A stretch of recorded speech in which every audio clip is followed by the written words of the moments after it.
the world dominant group, which would be a money-based group out of England, New York, and so forth, has called it quits with China. They just haven't announced it yet.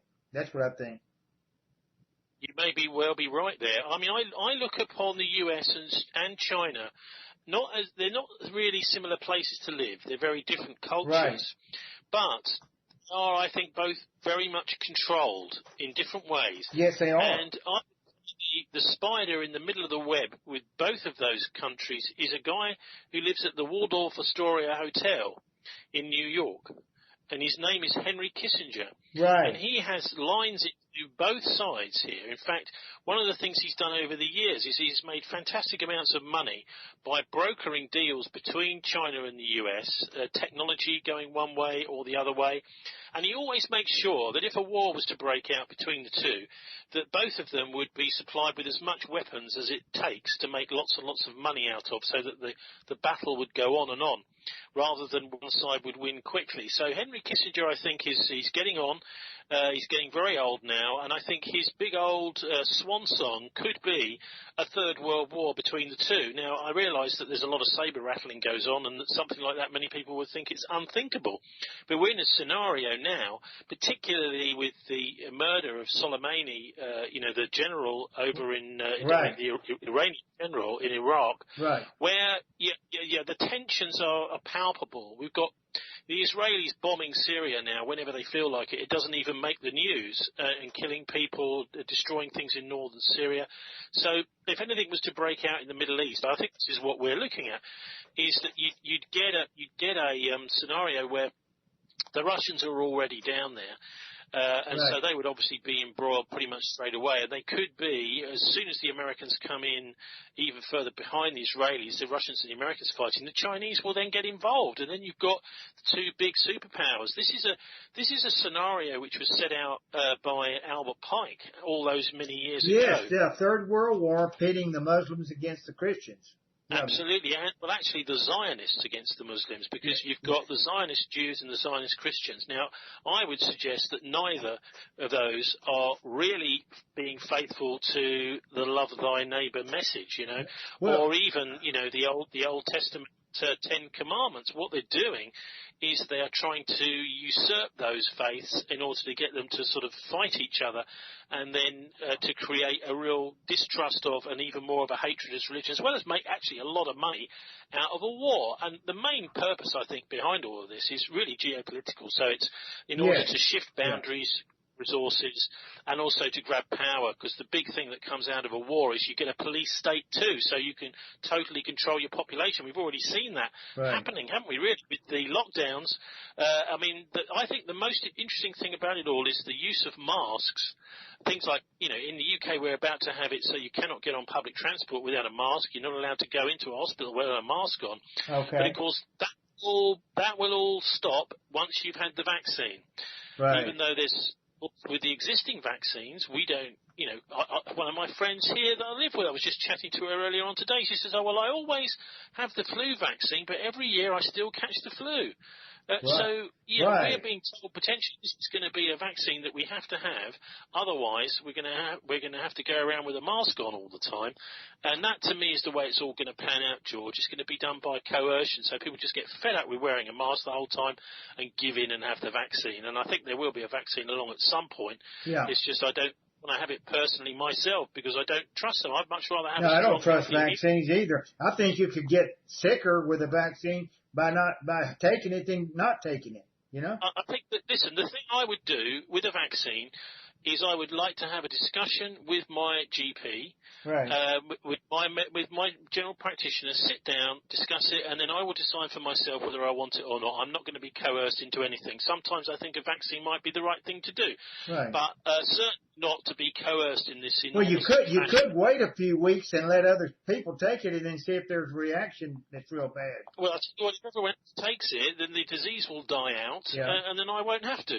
Right. Now there's something happening at the World Economic Forum called the Great Reset that's going to happen next January in Davos, and they're going to take the Economic Forum and mate it with environmental issues.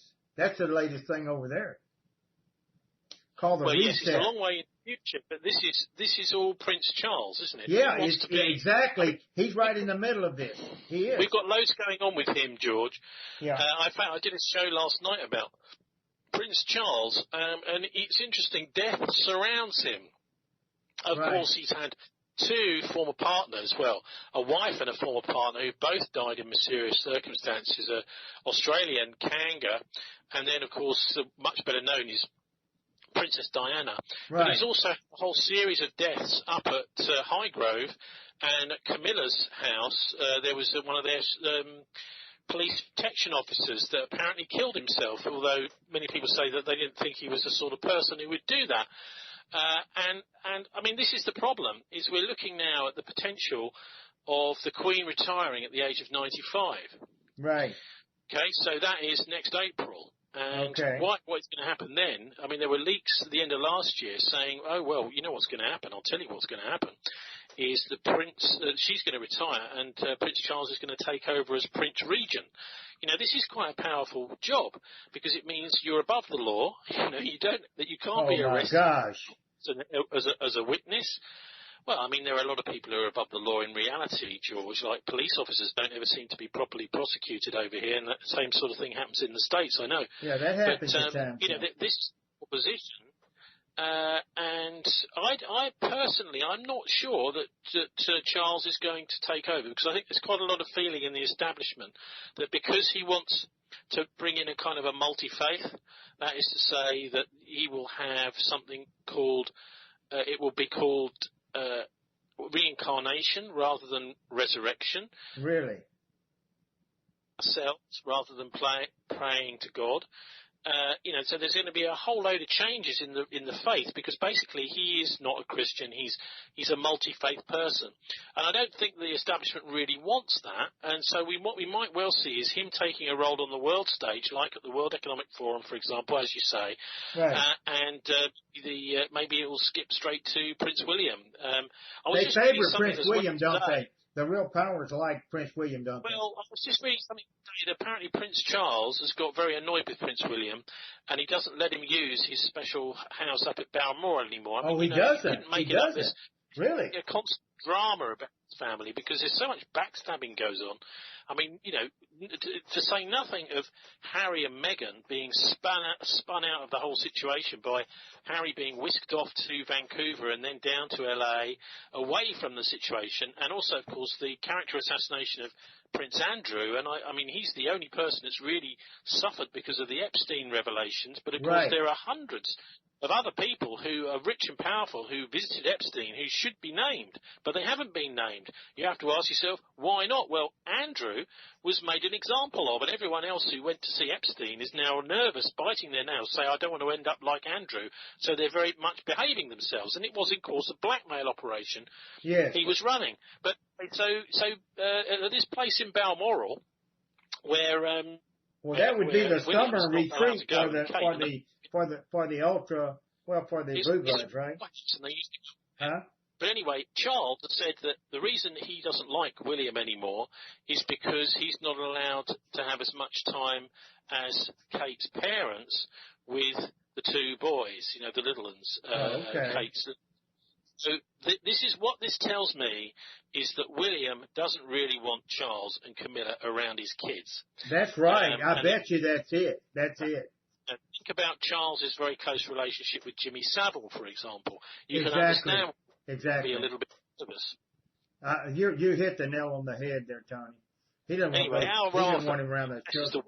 Huh? And I find it fascinating, because they've got actually quite a lot more power than people realise. But listen, another thing we must mention, George, here is is whether or not this COVID-19 is man-made or not, and if it is, where's it come from? Because Richard Dearlove, the Bilderberg ex-head of MI6, has just come out and said he definitely believes it was man-made. Yeah, it is. Francis Boyle, who is a world authority in this area, and also Henry Neiman, testifies on radio programs, and they have the coding all down. It was SARS. It had an HIV component, possibly a TB strand was in there. But it's dangerous for certain people with respiratory dispositions that are bad. Okay. which means older, the elderly. The underlying conditions. Yeah. But the kids can't really catch it. This is the interesting thing. Well, the immune system, if you have a strong immune system, you can have an episode, but it's a milder one than some older people that could die, because in these retirement homes is where they died off a lot, dozens. Look, the problem is, okay, so the thing that I find so most interesting about this pandemic, number one, is the way that the World Health Organization were bullied into calling it a pandemic in the first place. Yes. At the same time it was called pandemic in March, in Britain we downgraded it away from being a pandemic down to a less dangerous disease. And yet, the reason it was forced into becoming a pandemic was because this triggers a whole load of laws, particularly in the United States, to allow much more federal control and destruction of civil liberties. That's why I think it was made into become a pandemic.